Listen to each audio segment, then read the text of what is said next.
Bonjour, dans cette vidéo nous allons explorer le contenu de la barre des charmes. La barre des charmes est la barre qui s'affiche sur le côté droit de l'écran lorsque vous essayez de sortir le curseur vers le coin supérieur droit de l'écran, puis que vous faites glisser votre souris vers le bas.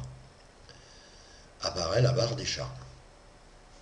Ne me demandez pas pourquoi elle s'appelle ainsi, c'est Microsoft qui l'a décidé, je serais bien incapable de vous expliquer pourquoi.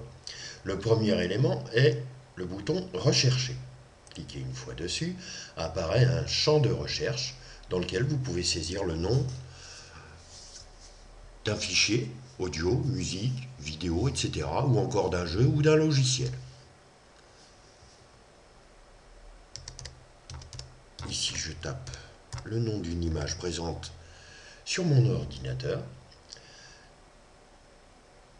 Apparaît donc les icônes de l'image correspondante. Vous pouvez choisir en cliquant sur partout de ne sélectionner que fichier par exemple. Puis pour afficher le fichier, cliquez sur le nom du fichier.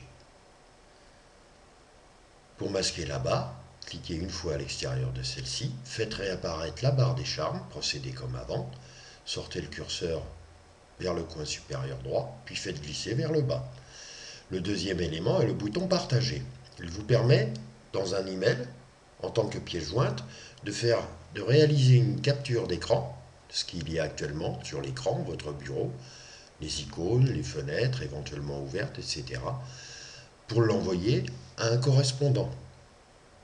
Masquez cette fenêtre en cliquant à l'extérieur. Faites réapparaître la barre des charmes.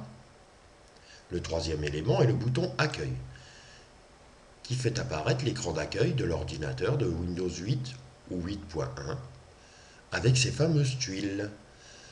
Nous y reviendrons dans une prochaine vidéo. Pour afficher le bureau, cliquez sur la tuile Bureau. Faites réapparaître la barre des charmes. Le quatrième élément est le bouton Périphérique, qui vous permet soit de lancer la lecture d'un fichier audio ou vidéo, soit d'imprimer un document dans une fenêtre ouverte à l'écran, soit encore de partager votre bureau avec, c'est-à-dire l'écran de votre ordinateur, avec un autre écran. Première option, c'est l'écran du PC actuellement choisi. Deuxième option, c'est de dupliquer le contenu de votre écran du bureau sur un autre écran. Troisième option, c'est d'étendre le contenu du bureau sur deux écrans. Et enfin, quatrième option, c'est d'afficher votre bureau uniquement sur un autre écran. Masquez cette barre en cliquant à l'extérieur. Faites réapparaître la barre des tâches. Le cinquième élément de cette barre est le bouton Paramètres, qui vous permet d'accéder au panneau de configuration pour régler les options de son, de clavier, d'utilisateur, etc. De tout ce qui est présent dans l'ordinateur et relié à celui-ci. Ou encore de personnaliser l'écran d'accueil d'ouverture de l'ordinateur ou d'accéder aux infos du PC, telles la mémoire vive, le processeur, la version de Windows, etc.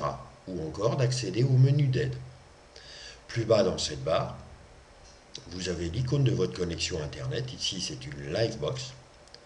Vous pouvez régler le volume du son, régler la luminosité de l'écran, accéder aux notifications de Windows, ou encore arrêter ou redémarrer l'ordinateur, ou encore changer votre clavier.